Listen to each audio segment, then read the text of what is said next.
$500,000 is a sufficient bond in the states of being sorry. Your Honor, if I may, we're well aware of what's going on in Jefferson County. Good morning. Are you Dale McDonald? And this is 26 DCCR 0113. Mr. McDonald is charged with the first-degree felony offense of aggravated robbery. Bond is currently set at $500,000, and Ms. Holmes has filed a motion asking that I reduce that bond. Mr. McDonald, best you can, raise your right hand, please. Do you swear or affirm the testimony you're going to give in this hearing will be the truth, the whole truth, and nothing but the truth? Yeah.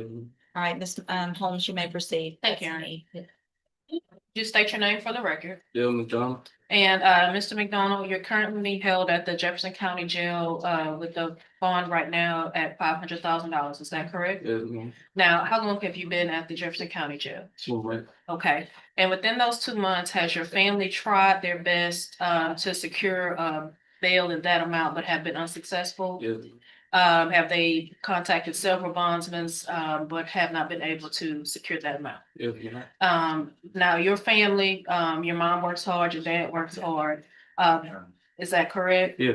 They don't have those type of funds for that amount. Yeah. Do you all have any properties that you can sell to your knowledge, or any assets up to that amount that you would be able to post a bond? No.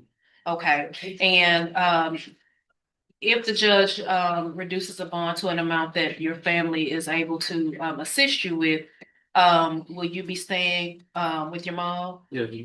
Okay, and you're aware that the court can put any type of stipulations in regards to if there's a GPS monitor involved, things like that, correct? Yeah. Now, how old are you? Patience. Okay, and are you a senior in high school? Yeah. Okay, and so you would be graduating this year, correct? Yes.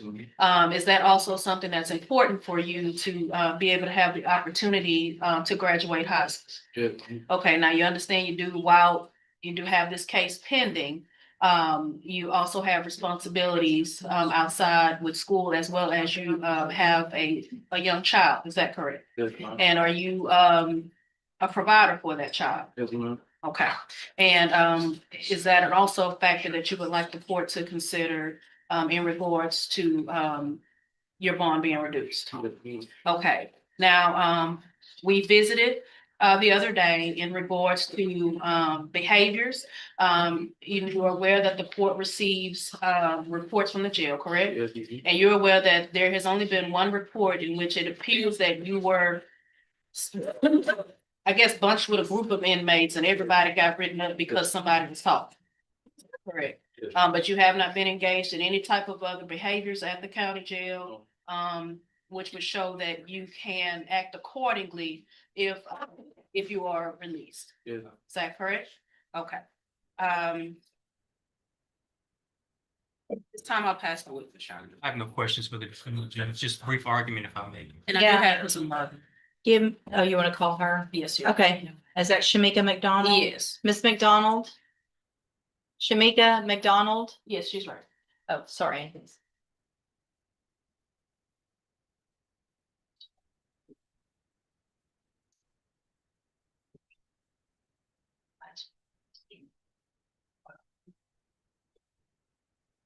Good morning, ma'am. Would you please raise your right hand? Do you swear or affirm the testimony you're going to give in this hearing will be the truth, the whole truth, and nothing but the truth? Yes. Thank you. You may proceed. Okay, Ms. Shamika, you're the mother of Dale? Yes. Okay, and you've heard me asking questions in regards to you all trying your best to post the bonds to assist him throughout the pendency of this case, correct? Yes. And you all have been unable to do that, is that correct? Now, if the judge reduces his bond to an amount that you're able to make, will he be staying with you? Yes. And could you let the judge know, I don't know if you want to say the full address on the record? We'll figure that out. Okay, He would be living with her at her address though. yes, is that correct? Okay. And is there anyone else in the home, or did you live alone? It will be his siblings and his child. Okay. How many of the siblings? We have 3 siblings at home and personal baby. It's 2-year-old. Okay. Any of those siblings in trouble or on probation at this time? Go ahead. Okay, and are you asking the court to reduce the bond in an amount that hopefully your family could secure, in between 50 and 100,000, do you all think that that still may be too high for you all, but it's something that it at least be a little bit more reasonable and you can try to secure, post a bill What was the amount of that? between 50 and 100,000. Okay? Yes, ma'am. And you understand that if there's any stipulations in place as far as GPS monitor, things like that, that he needs to be held accountable and that you will make sure that he doesn't miss a court date, does what he needs to do to make sure he stays in contact with the bonds, and with counsel, everything like that. Yes. Okay. I'll pass it. Ms. McDonald, you aware of the allegations against your son? You're aware that the allegations include the fact that he, along with two co-defendants, used an AR-style rifle and a P80 handgun to rob an individual of his cell phone. You're aware of that? And you're aware that that cell phone was pinged to a location where your son was located. I'll pass what you said. Right. Anything else? Just briefly, based on what we've seen, you are aware that there were firearms involved, but Dale was not the character that was identified as having a firearm, correct? It was the other two suspects that had firearms. Correct. Okay, not Dale. Correct. Okay. Thank you, ma'am. You can have a seat. Anything else? No, Your Honor. All right. Judge, I just asked the court to take judicial notice of the probable cause affidavit. Your Honor, Looking at that. Your Honor, the state's position is that $500,000 is appropriate. This defendant is indicative of the epidemic of youth violence involving firearms. While during this particular instance, he may not have possessed a firearm, the allegation is that he took the cell phone with the other two defendants brandishing the AR and the P80 handgun, a polymer 80, by the way, Judge, in case the court's not aware, a gun that's typically referred to as a ghost gun because it doesn't have a serial number and it doesn't require a background check because it comes as part of a kit that you're assembling. So you've got an AR style rifle being used, a ghost gun with no serial number, and this defendant actively participating in that robbery by taking the cell phone from directly from an individual. This is that kind of case, Judge, that has been terrorizing Jefferson County.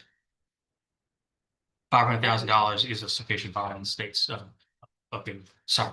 Your Honor, if I may, we're well aware of what's going on in Jefferson County. I've spoke with Dale about that in regards to, even though these other things that are happening, he's not a part of, he's going to be put in that category because of the nature of the case that he's involved in.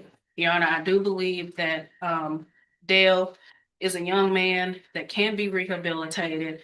He can follow instruction. He can do what he needs to do if he's back out of the society to take care of his business. It is important that we get him to the finish line of graduating high school. He's very close. He's an honor student. And I believe that him just sitting in jail is not going to help the issue with accountability and showing that he can be a productive citizen. Your Honor, while this case is pending, we do believe that if he is allowed that opportunity to have his bond reduced to an amount where he can get back in school, take care of his responsibilities as a father, he will do just that. And unless there's been an update in the case, it's my understanding that the person who actually had the AR style 15 gun has not been indicted at this time. It's only been Dale who did not have a firearm and the other individual who I believe had the handgun. The other individual has not been indicted, or I don't even know if he's been located at this time. Has he been identified? I don't think he's been identified. Not to my knowledge. Well, that's something that Mr. McDonald could do to show that he is serious about changing his life. Mhm. And I don't think he So- was ever questioned, so it was just, They were I questioned, don't- they were transported to the jail, and they eventually, after some time, it sounds like, at least according to the PC, admitted he and Mr. Jackson admitted at least some involvement in this, Mhm. but I do not see, at least in the short PC affidavit, that anyone, and I get the fear of that, and but that's something that if Mr. McDonald is serious, then I think that's would be important communication for you guys Yes. to talk about. Yes, Your Honor. And we're willing to cooperate and do what needs to be done. So if you're able to make bond, whatever it is, 500 or less, where do you go to school? Bowling night. Well, So they're not gonna let you back there with this pending, right? No, the plan is to helpfully get him enrolled in at least Evolution Academy, one of the charter schools. Right. At this point, no, he cannot go back to Beaumont United, but his mom has been in contact with the charter schools to get him enrolled there. Are you really an honor student? What in the world? Yeah.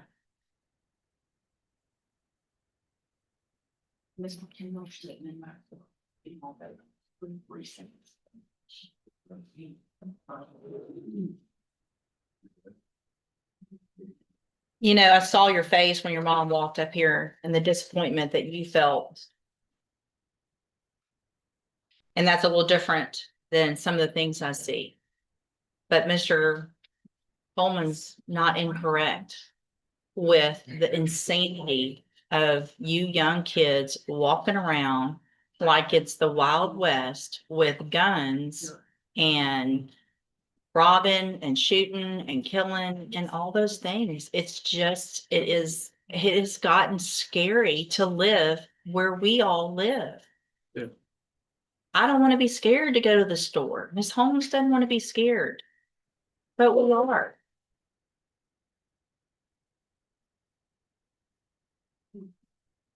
So your mom doesn't live at the Edge Apartments, right? She does. Okay, so you went back to your house to where they found you back close at least to where you live. Yeah. Do either of the other boys live around there? Only one. Okay. So here's what I'm gonna do. I'm going to grant the motion. I'm gonna reduce the bond to $100,000.